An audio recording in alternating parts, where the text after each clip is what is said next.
muling binalikan ang naging pahayag noon ni dating Chairman Emeritus ng ABS-CBN Eugenio Gaby Lopez III sa magiging kapalaran ng Kapamilya Network sa hinaharap na tila nangyayari na sa kasalukuyan.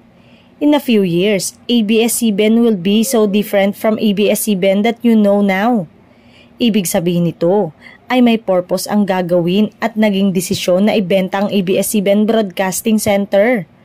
Maaaring may kinalaman nito sa isyu ng panibagong prangkisa bilang paghahanda ng TV network sa pagbabalik nito sa ere. Samantala, pinatunayan ng nilagdaang agreement ng Ayala Land at ABS-CBN na may titulo ang lupa na kinatitirikan ng kanilang QC property. Contrary sa claim ni Rodante Marcoleta matapos na sabihin nitong walang titulo ang kinatatayo ang lupa ng mga Lopez ng ABS-CBN.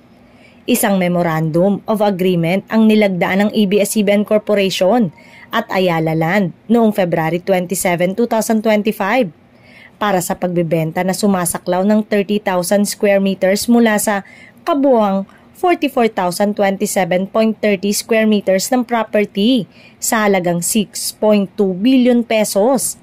Sinabi ng Lopez-led firm sa isang pagbubunyag sa stock exchange.